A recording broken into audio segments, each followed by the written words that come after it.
Centuries, we used this mobility to expand our horizons, while still seeking better ways to travel.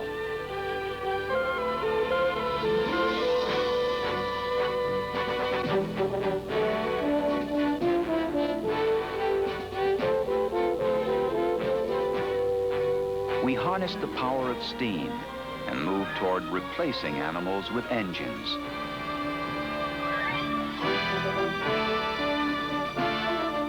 The internal combustion engine and the discovery of vast pools of oil deep in the earth brought us closer to a revolution in individual transport. In 1886, two vehicles were unveiled only months apart by German engineers Carl Benz and Gottlieb Daimler. The automobile was born, and life would never again be the same.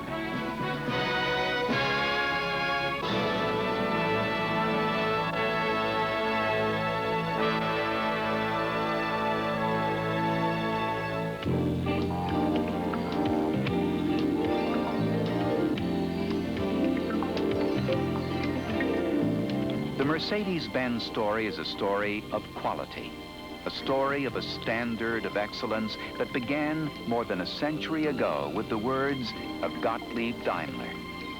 Das Beste oder nichts, the best or nothing.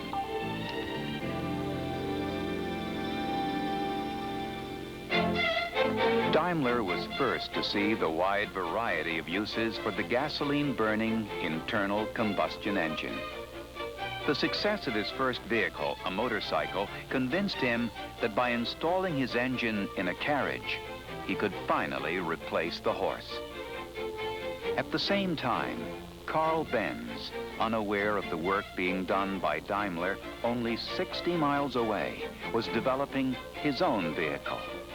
But while Daimler was installing his engine in a carriage, Benz was creating the world's first automobile from scratch. It was successfully driven in late 1885 and patented on January 29, 1886, which is the birthday of the automobile. Daimler's vehicle made its appearance a few months later. Daimler marketed his engines around the world and was especially successful in France, where the automobile caught on quickly. It was in France in 1894 that the first automobile race was held. The 78-mile event from Paris to Rouen attracted both steam and gasoline-driven vehicles and was the first of many open-road competitions that helped establish the practicality of the automobile. A Peugeot and a Panhard, both with Daimler engines, shared first prize. While Daimler sought new uses for his engines, Carl Benz concentrated on building cars. He was soon a dominant force in the world's infant auto industry. He considered this Victoria a perfected car. And the Velo became the world's first mass-produced automobile when Benz turned out 62 of them in 1894. By 1900, Carl Benz had built 2,000 cars and was the world's leading manufacturer. At the turn of the century, automobiles were, to a great extent, still playthings for the wealthy, and the annual Nice Automobile Week held on the Riviera late each winter gave them an opportunity to show off their vehicles.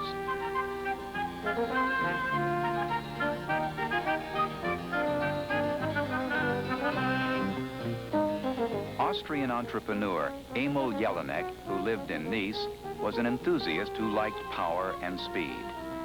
And he agreed to purchase 36 cars from the Daimler company if they would build a model that could compete in and win the Nice speed tests. Such a large order gave Jelinek certain prerogatives, one of which was to have the new car named after his daughter, Mercedes. In Innovative and technically brilliant, the Mercedes dominated events at Nice and was hailed as the car of the day after tomorrow. We had entered the Mercedes era. To the public, racing continued to be the proving ground for the automobile. And the race of races during the early years of the century was the Grand Prix of the Automobile Club of France.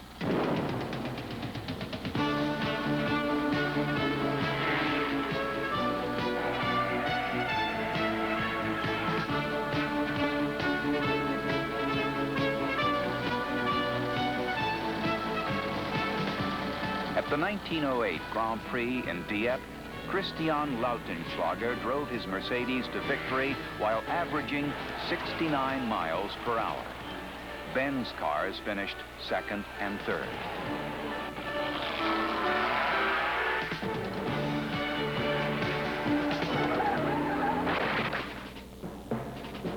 In 1914, a 1-2-3 Mercedes sweep was greeted by silence from the French spectators as relations between the two countries were growing steadily worse. A month later, Europe was at war.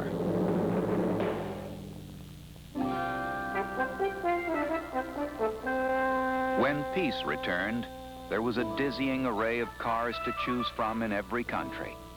Mass production, already established in the United States, began to spread across Europe. In a Germany that lay in financial ruin, there were 86 automobile manufacturers, although few persons could even think of owning a car. For two giants of the industry, Daimler and Benz, the road to survival led to amalgamation, which was completed in 1926. The origin of the three-pointed star is clouded by time. Some say it began as Gottlieb Daimler's lucky star. Others say it represented travel on land, sea, and air. It now combined with the Benz wreath, and the name Mercedes-Benz appeared on a growing line of cars.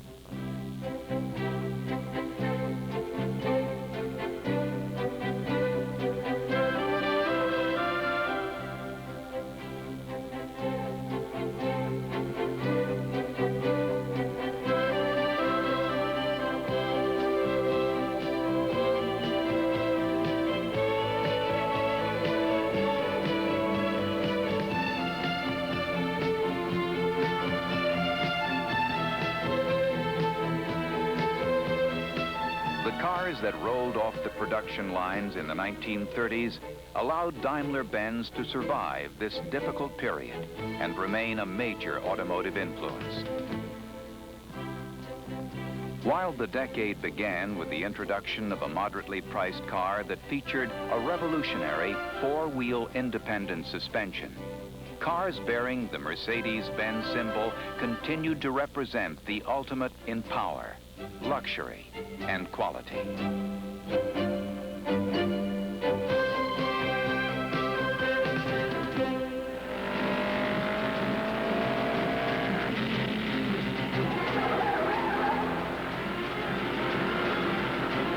Racing added luster to the Mercedes-Benz name as Rudolf Caracciola, Hermann Long, Manfred von Brauchitsch, and others drove the legendary Silver Arrows to victory after victory.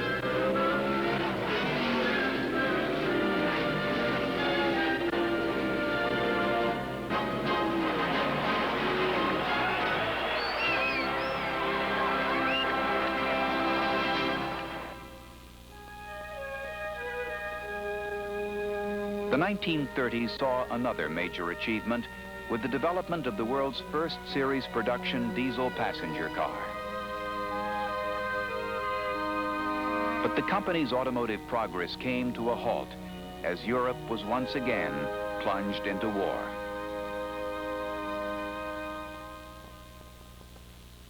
On the day the conflict ended, Daimler-Benz had practically ceased to exist. But from the rubble would come a remarkable period of recovery and growth. In a world anxious to get back to the business of living, automobiles were much in demand. and Daimler-Benz set about doing what it did best, producing fine cars. By the early 1950s, new models were ready for the marketplace.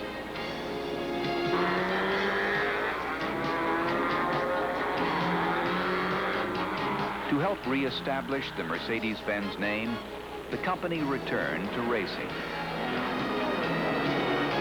A new generation of Mercedes drivers, led by the legendary Juan Manuel Fangio and including Sterling Moss and Carl Kling, continued the winning tradition.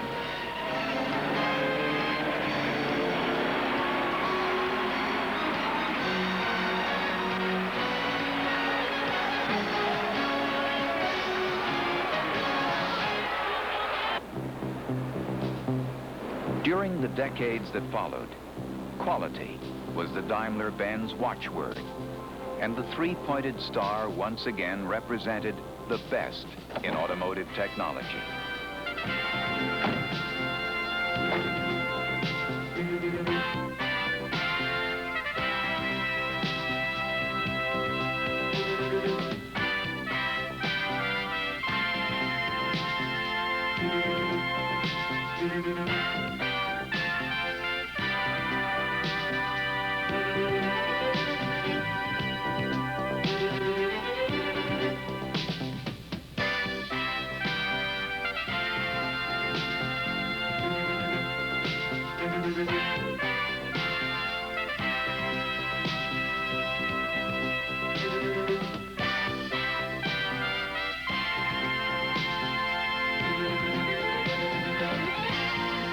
As the demand for Mercedes passenger cars, commercial vehicles of all sizes and shapes, and industrial engines grew, so too did Daimler-Benz, spreading its production, sales, and service network throughout the world.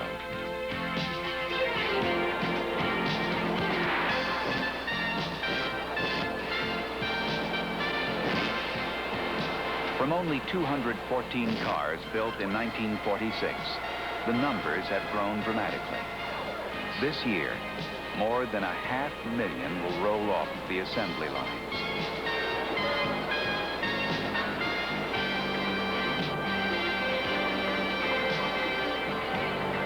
The lessons of a century go into the making of every car, truck, and bus. The same hard work and attention to detail that started it all 100 years ago continue to make a Mercedes-Benz the world's most sought-after vehicle.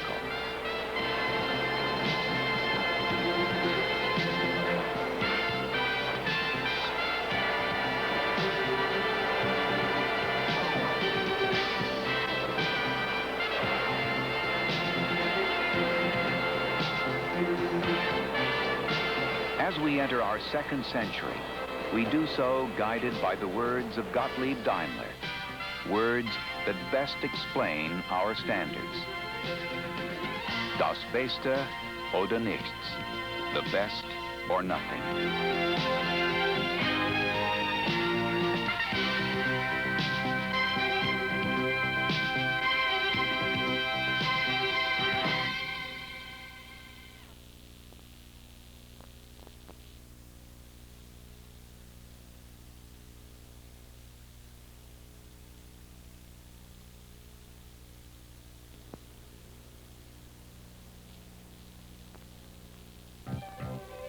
The Monterey Peninsula on the California coast between San Francisco and Los Angeles has long attracted people to its beauty and charm. On this particular weekend, however, visitors are gathering there for a special reason, to celebrate the 100th anniversary of the automobile.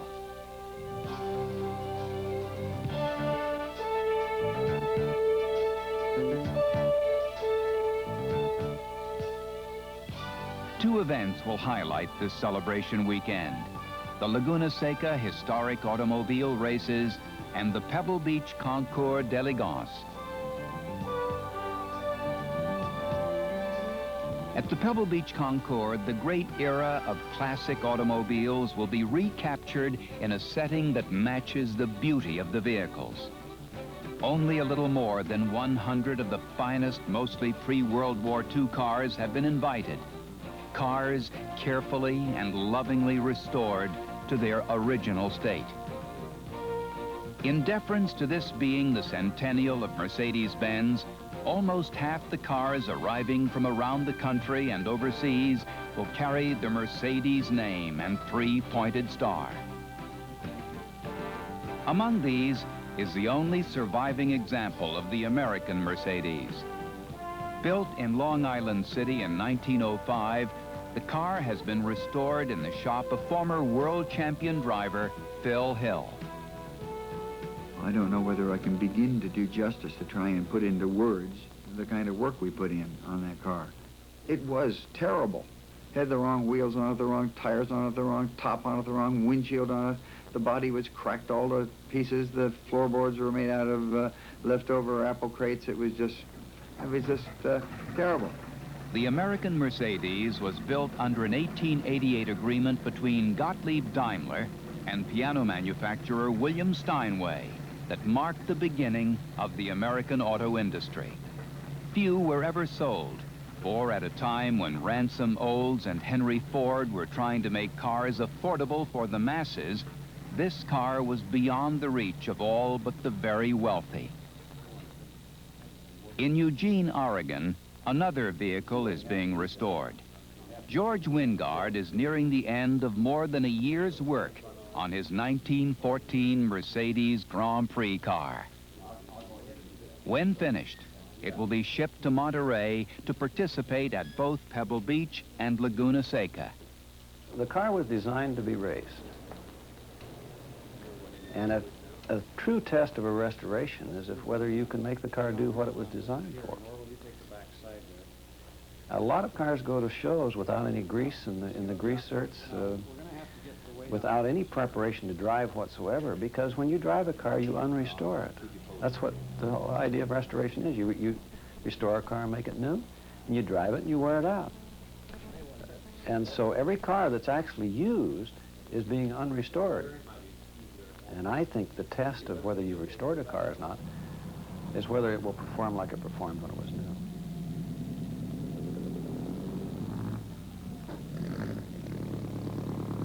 Back in 1914, 3 of these models, led by the one Wingard owns now, placed 1, 2, 3 in the French Grand Prix, the most important race in the world at that time, and the first event in which organized preparation and team tactics played a decisive role.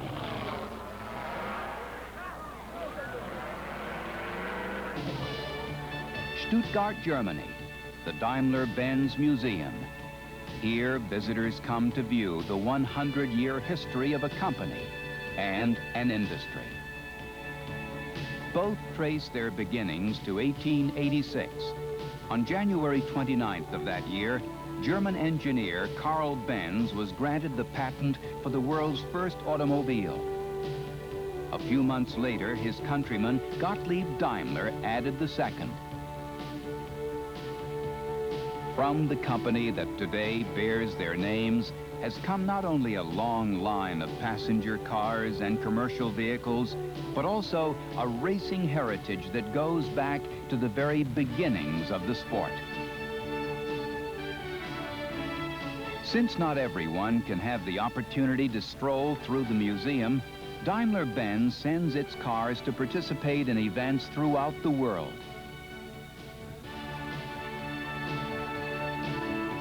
On this day, 3 cars that played key roles in the company's racing history are being prepared for the long journey to Monterey.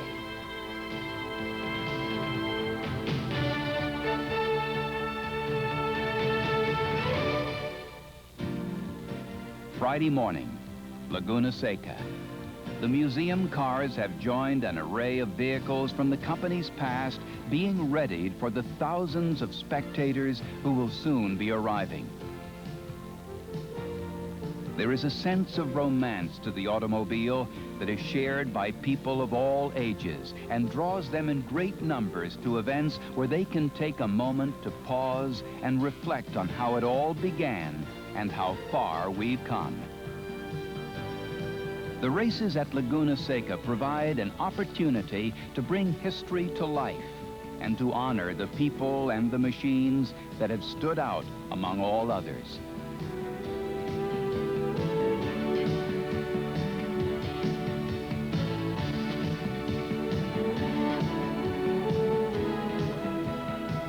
The paddock area is alive with activity as hundreds of cars are being prepared for their turn on the course.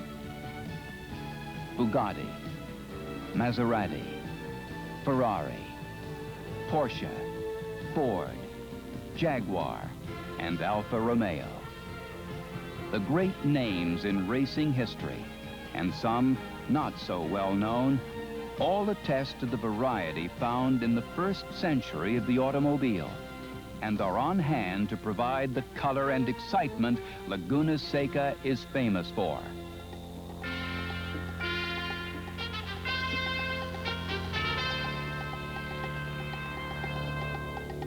Friday afternoon, and among those gathered are several hundred members of the Mercedes-Benz Club of America.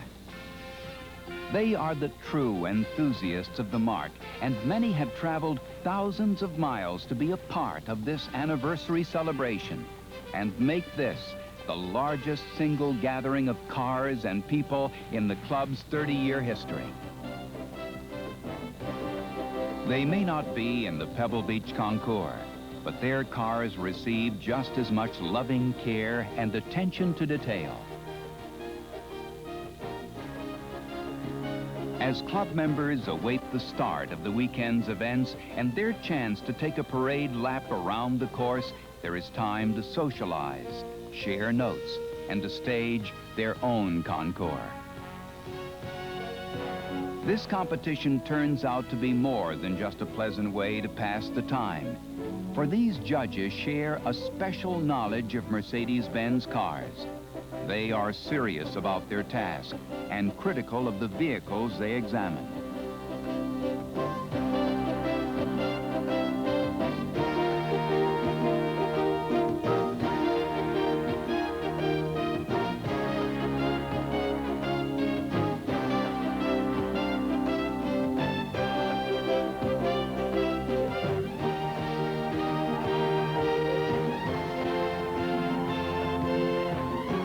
Saturday, race day at Laguna Seca.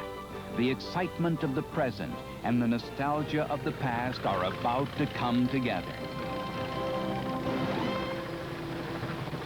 The cars just leaving the start-finish area now on their pace lap.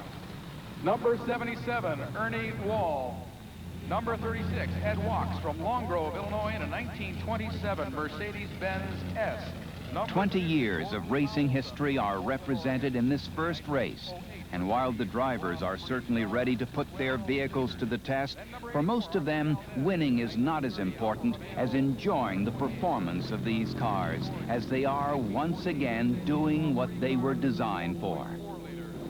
Beautiful collection of machinery now in front of me, being led by that Mercedes pace car. It is a beautiful sight, I think, on this pace lap here. They're going to take on a beautiful Saturday afternoon watching this history go by. Are coming down into turn 9. The pace car has pulled off, and the pack is well grouped now. They are coming around the corner. The two lead cars keeping a good pace, and it looks like someone in that second row, I believe that's Rick Rollins, wants to get going. Green flag is waved, and we have a race. While the historic automobile races have come to mean many things to many people, the motivation behind them is explained by Steve Earle, the creator and organizer of the event. Well, it was meant to be a celebration of the automobile. We wanted to give some incentive to people to restore old sports and racing cars. And the reason I've been counting was I wanted to see where the 1908 Mercedes is, and out of 21 cars, that 1908 automobile, oldest car in this group, is sitting there in 12th place right now. These cars, as they get older, are neglected. They're put off to the side. And, you know, in the mind of the racer, there's nothing older than last year's race car. But future generations won't have the opportunity to see the development, the technology that goes into racing cars. So we came up with the idea to have an event where if guys restored these cars, they could come out and run them. Turn 1 and turn 2, perhaps we may see a change for the leader and at least attempt the same. Looks like we have another challenge. It looks like he may have pulled it off this time around, Justin. Maybe, yeah, he did it. He pulled it off. Once it got going, everyone realized that people really treasure these cars. The excitement that they generate is ageless. I'll tell you the car that's interesting to me is the number 28 car being driven by George Wingard. It comes out here now. It's got the riding mechanic. You know, a lot of historians consider that automobile very, very interesting. 3 of those cars are known to still exist. 2 are here this weekend. The number 28 car was the winner, the other belonging to Briggs Cunningham, and the third is in the company museum in Germany.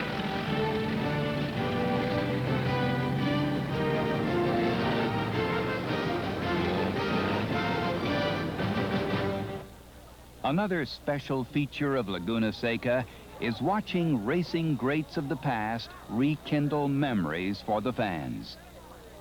On hand this year is former European champion Hermann Lang, 5-time world champion Juan Manuel Fangio, the man who is by any standard considered to be the greatest Grand Prix driver of all time. 4-time championship runner-up Sterling Moss and Mercedes team driver John Fitch. On this day, Fangio, Moss, and Lang will once again drive the cars that brought them fame decades ago. The sleek silver arrows that helped Mercedes teams sweep to championships in the 1930s and 1950s.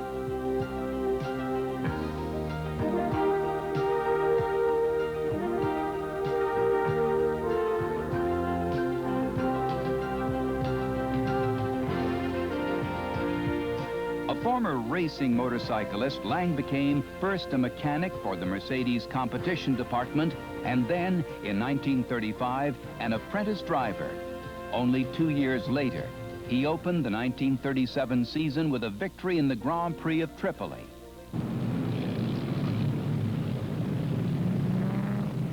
The model Lang drove, designated the W125, became the dominant car of the year. And it would be some 30 years before one with more power was built by anyone.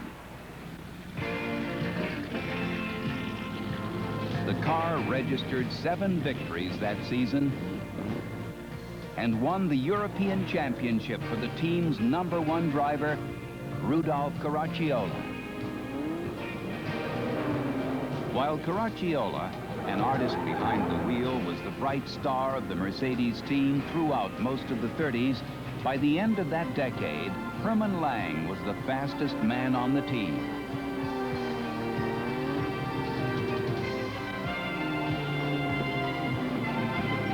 He won the European Championship in 1939.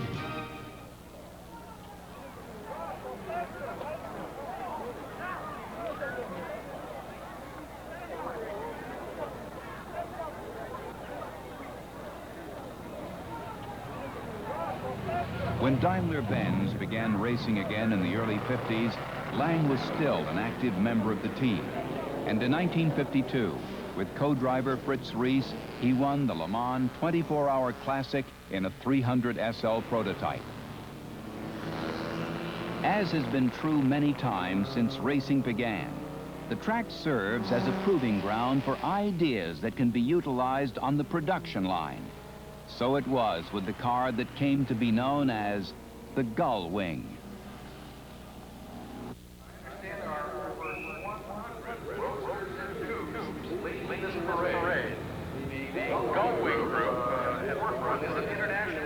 The production Gull Wing was introduced to the world at the 1954 New York International Motor Show. And although only 1,400 of the cars were built, it became everyone's dream of what a sports car should be. What an incredible sight as these automobiles come by with their doors open. Just beautiful. 1955 saw a new driver, Sterling Moss, and a new car, the 300 SLR. Perhaps Moss's greatest showing was the 1,000-mile Italian road race, the Mille Miglia. His victory has been hailed as one of the great performances of racing history and helped establish Moss as the best long-distance sports car driver of his day. The SLR never lost a race and won for Mercedes the 1955 World Manufacturers' Championship.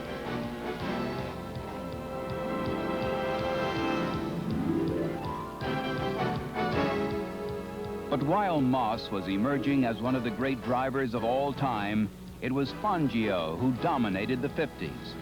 He was the one who all others strove to match and usually came up short.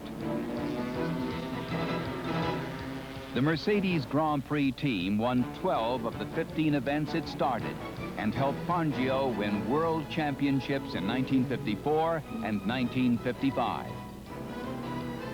Daimler-Benz dominated the 1955 racing season as no other company ever had. There was an aura of invincibility about it as the team swept race after race on circuits around the world. It was ironic then that 1955 marked the end of racing car activity at Mercedes-Benz. Racing had helped re-establish the company's reputation.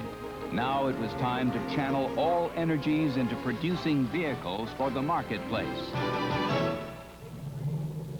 3 decades have passed, but as these driving legends mingle with the crowds at Laguna Seca, it is evident their popularity is undiminished.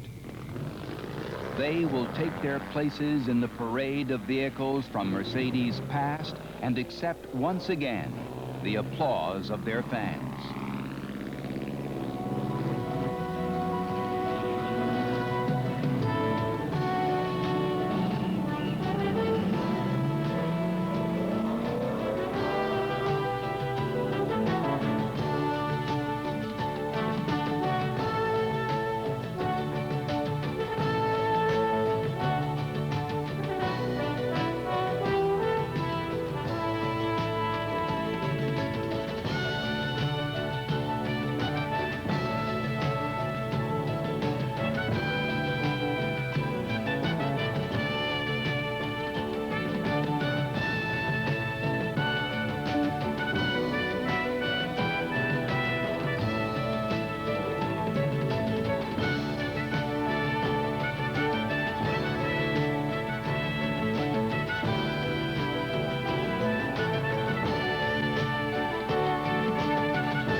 Millions of people attend automotive events in the United States every year, but none are as exclusive as the concours at Pebble Beach.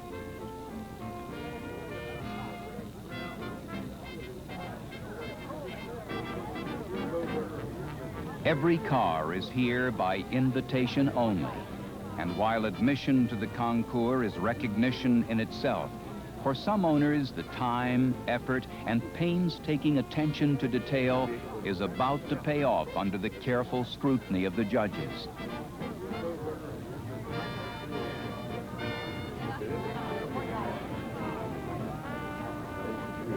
Right here. There it is, right here. Just be along. He's on 6.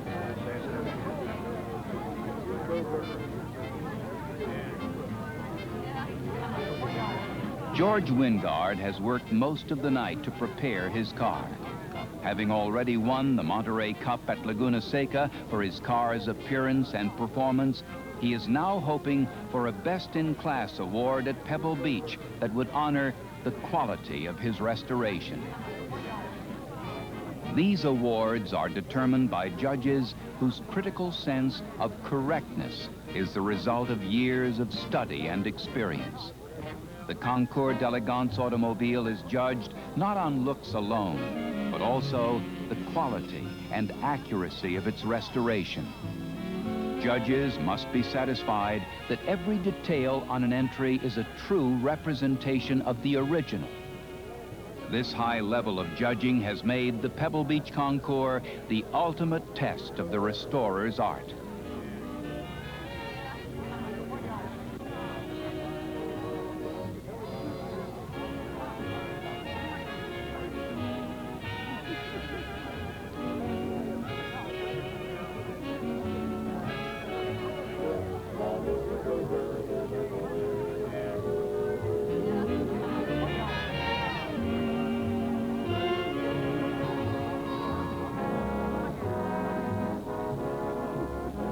The cars presented to judges and onlookers alike bring back a time when the automobile represented a personal statement, a time when custom coach builders created wonderful shapes that catered to an owner's every whim.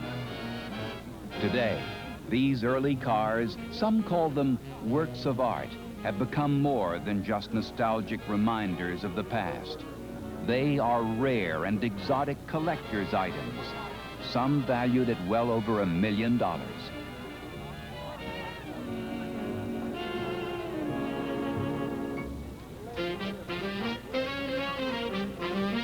It is time to single out some of these vehicles for honors.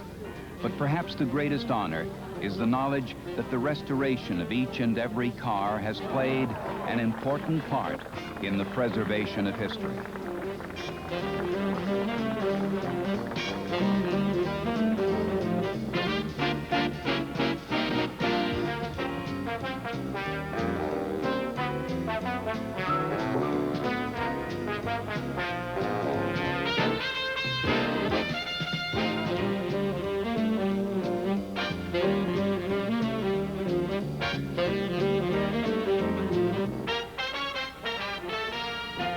Now we have a thundering great automobile coming up here. This car is a Mercedes 1930 770K Cabriolet D. This cabriolet Dubbed the Grand Mercedes, this was an exclusive vehicle for an elite market. 117 hand-built models were produced. Few survive today. First prize winner, 1910. Among the rarest of this year's Pebble Beach entries is the sporty American Underslung. Like every car that parades across the viewing stand, it has a story to tell. A story that has been saved for future generations because enough enthusiasts have cared about the past. All the way up from Australia, this 54 Ferrari 375, this great car. Class L2 vintage racing car. First prize, 1914. Racer. The awards for this class will be weighed by Juan Manuel Fangio. There it is, a tremendous, tremendous car. The winners will savor their victories, enjoy the rest of the weekend, and then return home. Many to begin their next restoration project. The spectators will leave Pebble Beach refreshed and perhaps a bit inspired by the experience. For some, these cars brought back memories of days they were once a part of. To others, it was a glimpse of a past they never knew. First, however, there is a final award to present. Best of show, here it is. Arturo Keller from Tiburon, the 1936 Mercedes 500K Special Roadster. This great car, the best of show, 1986, Pebble Beach. A wonderful, wonderful car. This is the best of the best. How fitting that on this anniversary year, it should go to an elegant 1936 Mercedes Roadster. Built in a decade that produced so many distinguished luxury vehicles in both Europe and the United States, the 500K has been acclaimed as one of the great classics of the 100-year history of the automobile. A history that began with Carl Benz's invention of the simple one-cylinder vehicle that forever changed the world. Motor car driven by Juan Fangio, and there's Sterling Moss. And here it comes. Belt-driven single cylinder. And there it is. Keep it going. It's running very well indeed. Look at that. Marvelous, marvelous. Hey, tremendous car.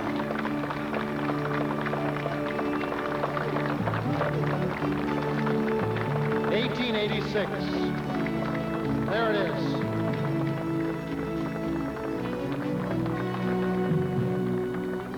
Single speed, that's all it had. It's running beautifully. There it goes. 1886 Benz.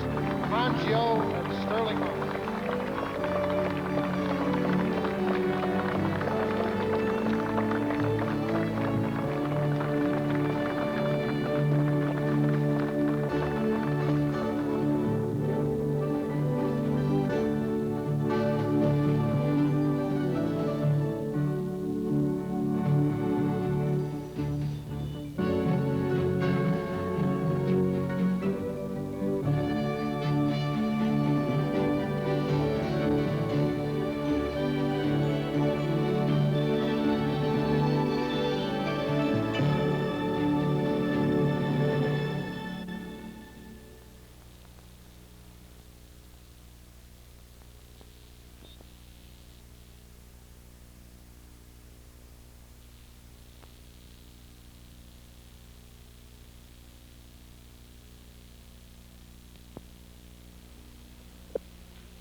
From the beginning of time, man has sought devices which would ease life's burdens. We progressed from power provided by people, by animals, and by water, to power provided by machines. Man's principal mechanical power source evolved over the years from the earliest steam engines to the four-stroke internal combustion gasoline engine invented by Nicholas Otto over a century ago. Ever since those early Otto engines enabled us to utilize the energy locked in hydrocarbon fuels, the quest has been to improve, to refine, to be more efficient. This is the story of one result of that search.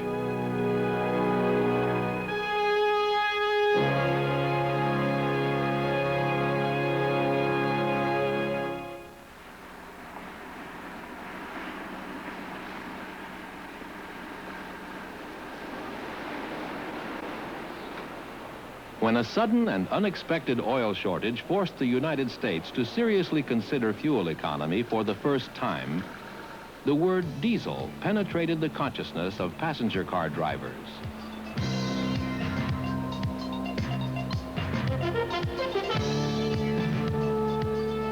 But the diesel engine is not new. It has been with us since before the turn of the century. For all practical purposes, it has been with us as long as the automobile itself. And in the years since its development, the diesel engine has come to power the overwhelming majority of the large commercial vehicles that serve our daily needs.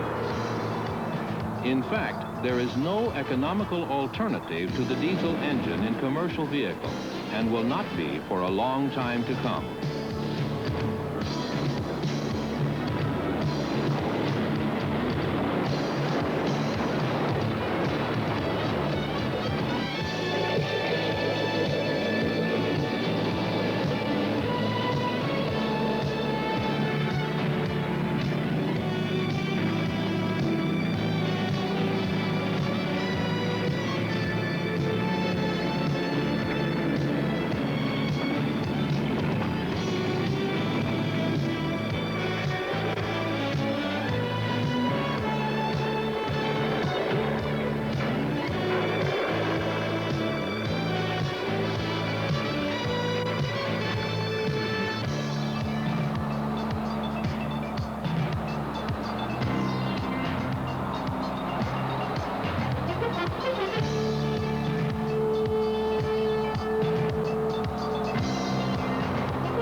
It is only when the diesel engine was placed under the hood of the family car that passenger car drivers began to ask questions.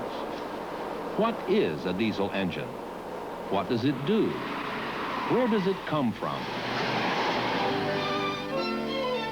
To find the answers, let's go back in time. Back to the Paris Exposition of 1889. This great fair is best remembered for its unveiling of the Eiffel Tower. More than 28 million visitors viewed the ungainly structure, a number equal to half the total population of the United States in those days. But most visitors to the fair were less interested in the tower than they were in the great exhibition halls that displayed the true wonders of the day, the inventions that were already reshaping their lives. Some of the exhibits foretold an impact undreamed of by the casual visitor.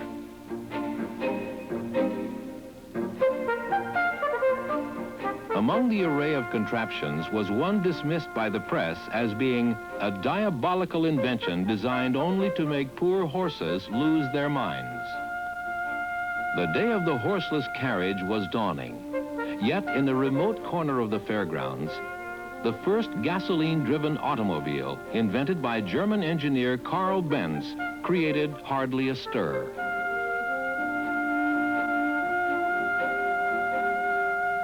The fair was a landmark for the display of engines, then being hailed as the great liberators of mankind.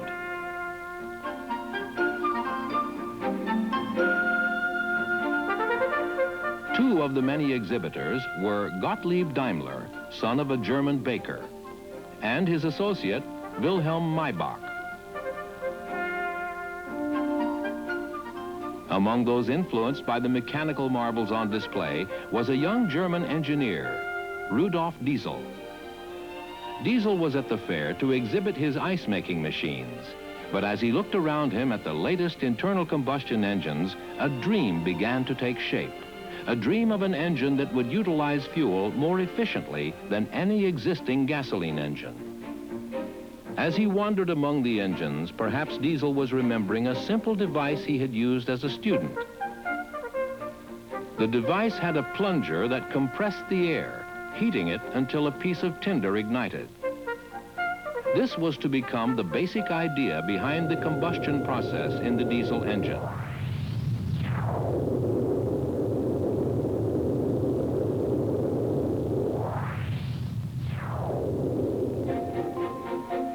Diesel's idea was simple in theory.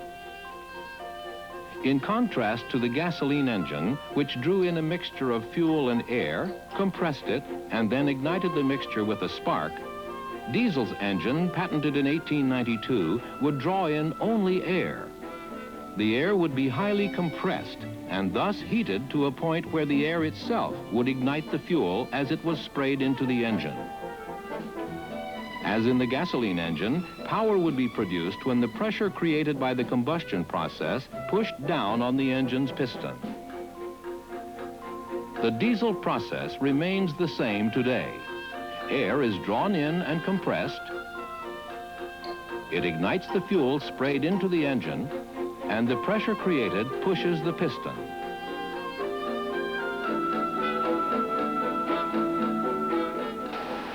What today's diesel engines have in common with Rudolf Diesel's earliest models is not only the basic operating principle, but the fact that diesel engines are more efficient than gasoline engines. An engine's efficiency is a mathematical measure of how much of the fuel's energy is actually converted to useful work. Early steam engines had an efficiency of only 10 to 15%. Nicholas Otto's gasoline engines were rated at almost 20%, and the first diesels had an efficiency of 25%. Today, diesel engines are 30 to 50% more efficient than their gasoline counterparts, an efficiency made possible through the extremely high compression they utilize. But to withstand the pressures created inside the engine, diesels have to be built stronger than a comparable gasoline engine. As Rudolf Diesel himself said, the diesel engine is not and will never be a cheap engine. It aims to be the best engine and must be constructed with the very highest class of material, with the best tools, and by the most skilled workmen.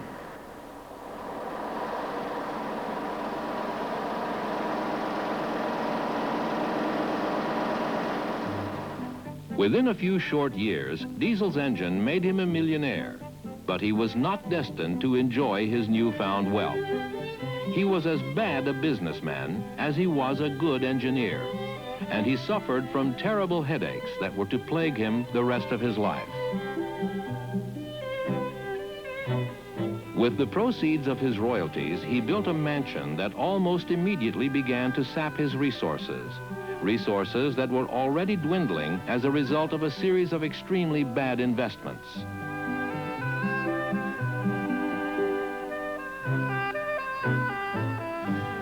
But in spite of his growing physical and financial problems, Diesel's active mind kept thinking of the future and of new ways to use the power plant he had invented. In June of 1910, polar explorer Roald Amundsen left Norway aboard the diesel-driven ship the Fram. His destination? The South Pole. After Amundsen reached his goal, he was able to report to the engine's inventor, "Diesel motor excellent."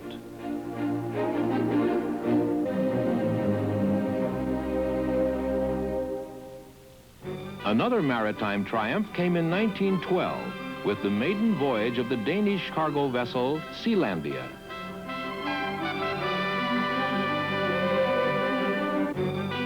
When the ship docked in England, the young First Lord of the Admiralty, Winston Churchill, called it the most perfect maritime masterpiece of the century.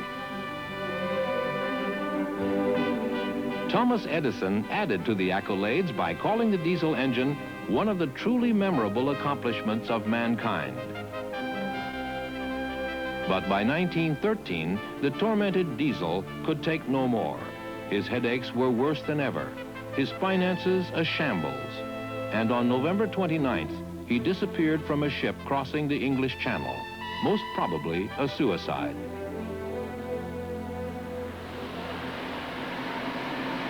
When Diesel began work on his engine, the automobile had just been invented, and the tremendous impact of trucks to move goods was still well into the future.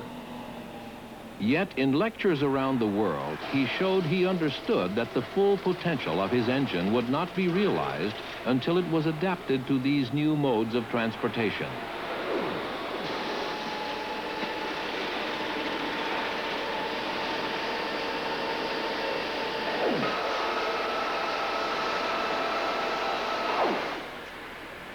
But just as Diesel improved on the pioneering work of Nicholas Otto, Gottlieb Daimler, and the other early engineers, others now took his engine and sought to refine it.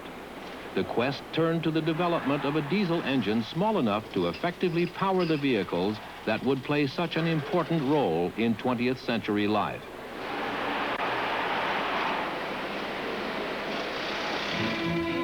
Efforts began to pay off in 1922. When, in Germany, the Benz company installed a diesel engine in a tractor. Experimental trucks from several companies followed, and the European trucking community saw the new engines as the answer to a most serious problem. Virtually all oil was imported, and it was expensive. So an engine that used half as much fuel as a gasoline engine was readily accepted. By the mid-30s, 90% of all trucks in Germany were diesel-powered. And so the question was being asked, if it works in trucks, why not try it in automobiles? Throughout the 1920s and into the early 30s, several European companies experimented with diesel automobiles. Peugeot, Hanomag Henschel, Daimler-Benz, Citroën. But it would take time to make the diesel automobile a reality. In the United States, Plessy Cummins owned a company that manufactured diesels for use in boats. But with the crash of 1929, demand plummeted, and the company was on the verge of bankruptcy. To instill new life in his company, Cummins thought of putting one of his engines in an auto and driving it to the National Auto Show in New York. He used a large Packard limousine, the only car he could think of that his diesel engine would fit, and set off for New York, 800 miles away. Cummins made sure the trip was well publicized, and by the time he arrived, he was already thinking up other ways to focus public attention on him and his engine.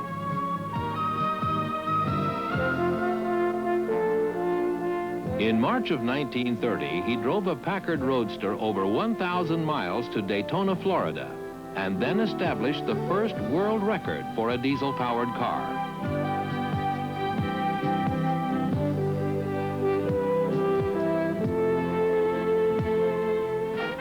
He entered a diesel in the 1931 Indianapolis 500 and announced that while his car could not hope to win against the gasoline-engined racing cars of the day, it would make history by running the entire 500-mile race non-stop, which it did.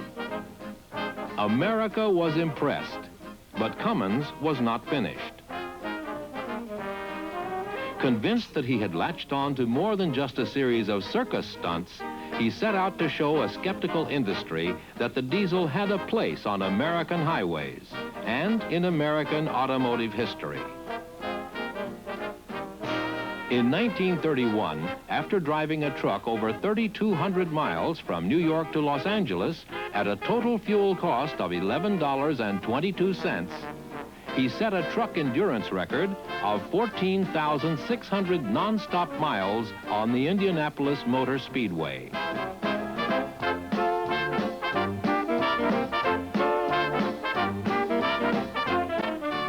Cummins had proved his point and saved his company. May 10th, 1932, marked the maiden run of the first commercially used diesel truck in the United States. And soon, trucks with diesel engines were seen on many of the nation's roads and highways.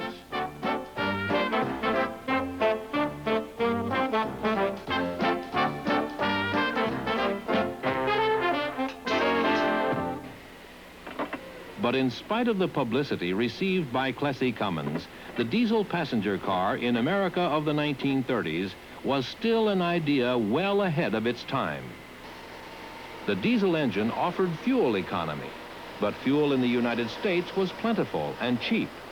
And while some voices cautioned that such would not always be the case, Americans continued to take for granted the abundance of natural resources.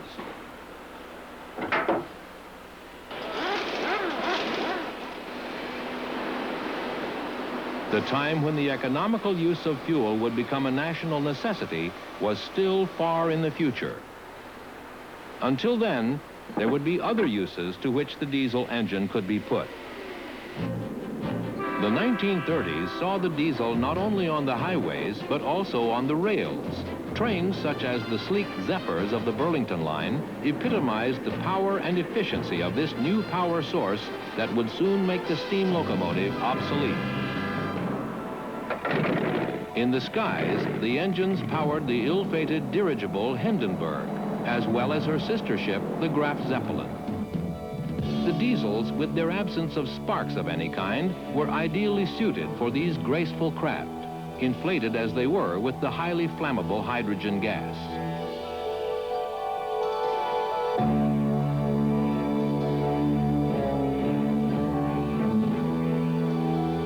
From stationary engine to power plant for boats, trucks, locomotives, airships. Only the passenger car remained. Up until the mid-1930s, all experiments with diesel engines in automobiles involved putting a diesel engine designed for some other purpose into a vehicle designed for a gasoline engine. The result was a car that ran, and in most cases ran very economically, if not always smoothly. But just as Rudolf Diesel said that his engine must be constructed with the very highest class of material, with the best tools, and by the most skilled workmen, so too was it becoming increasingly evident that a chassis of heavier construction would be necessary. It was time not for stunts, but for a diesel car that would be designed from start to finish as a diesel car. 1936. The Daimler-Benz factory in Stuttgart, Germany.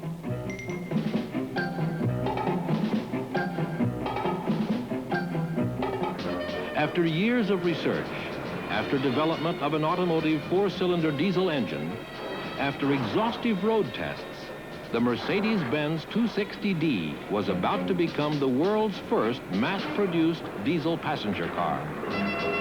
It would meet the rigid demands that diesel placed on the chassis. It would save almost 40% in fuel over its gasoline counterpart. And while intended for use as a taxi, it would become a popular passenger car, and some 2,000 would be sold.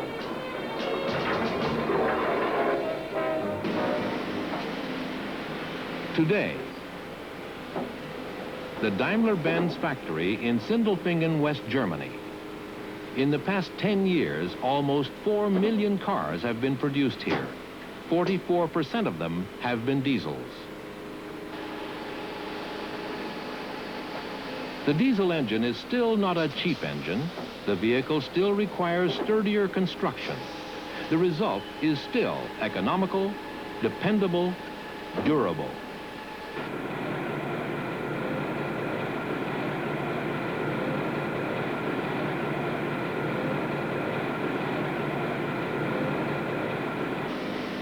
The years since 1936 have been years of diesel development in Europe and of very slowly evolving interest in the United States. There were practical reasons for both of these trends.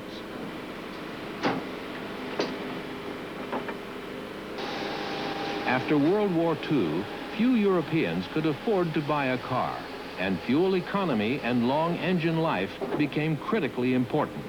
The diesel provided both, and thus became the focus of much attention.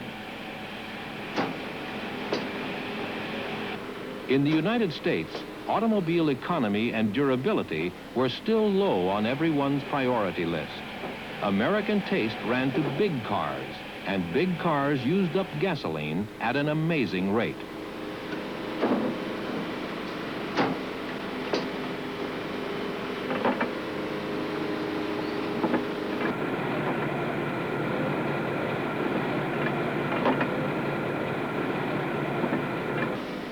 By the 1950s, several European companies were manufacturing diesel cars.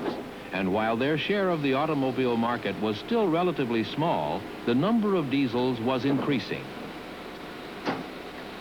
They also began to trickle into the United States. And by the end of the 1960s, over 100,000 American car owners had turned to diesel.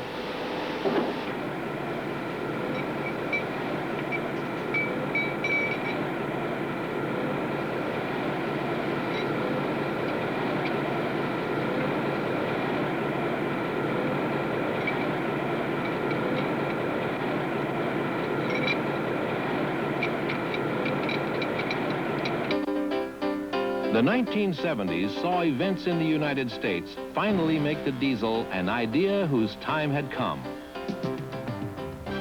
Suddenly, long lines at the gasoline pumps showed Americans that natural resources were not unlimited.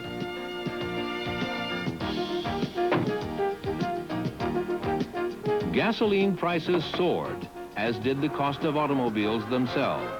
American motorists, as their European counterparts had done decades before, became conscious of fuel economy and automobile durability.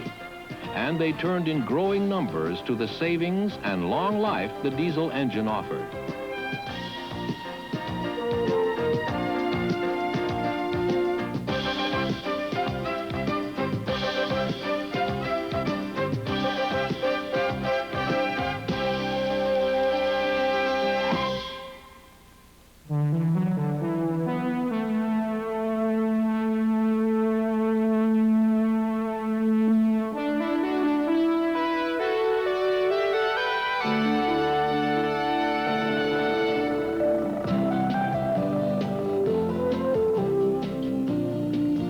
Benz has manufactured more than 3 million diesel cars since those first 260Ds rolled off the assembly line in 1936.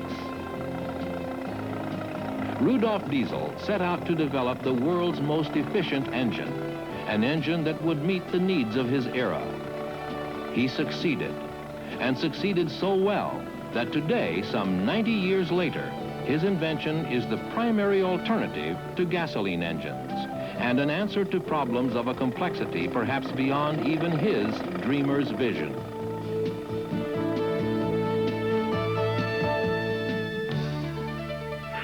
And what of the future? Undoubtedly, there will be new challenges to conquer. In 1978, this experimental Mercedes-Benz turbocharged diesel sped around a test track near Nardo in the south of Italy. In 12 hours, 9 world and class speed and distance records held by gasoline-powered cars were broken.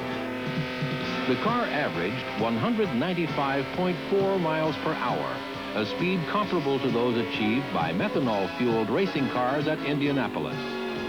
But the diesel-powered C111 also averaged 14.7 miles per gallon, more than 5 times what an Indianapolis car gets at racing speeds.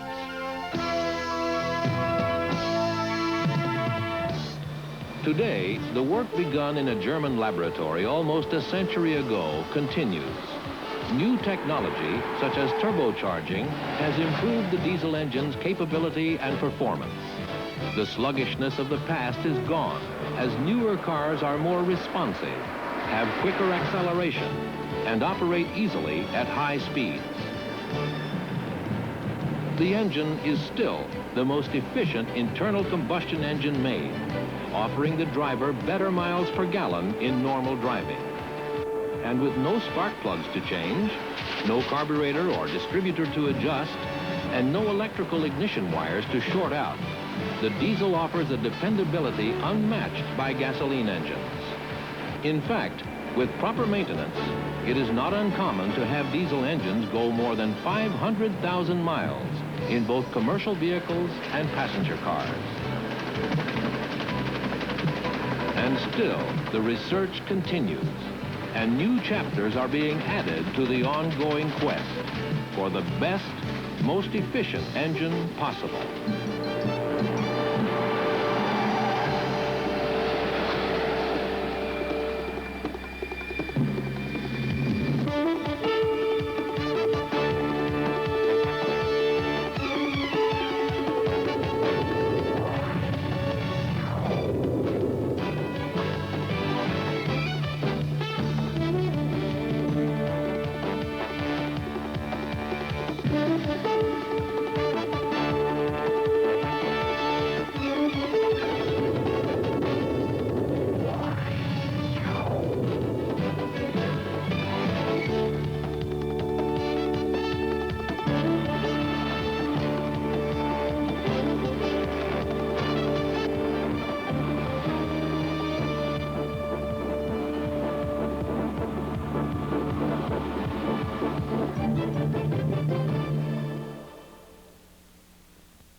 Der weiß nicht, wollte man nicht, so die ist, weißt du,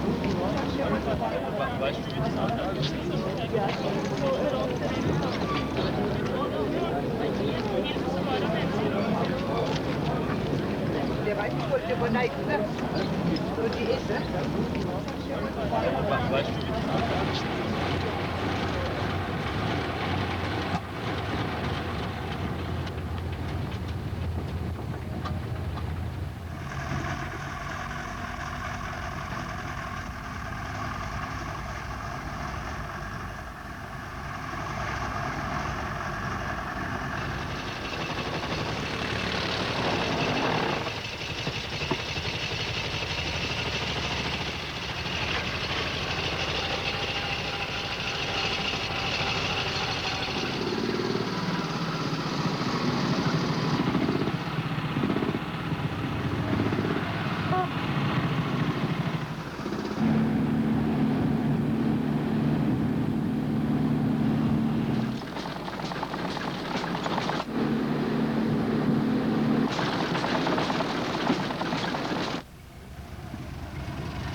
high school students.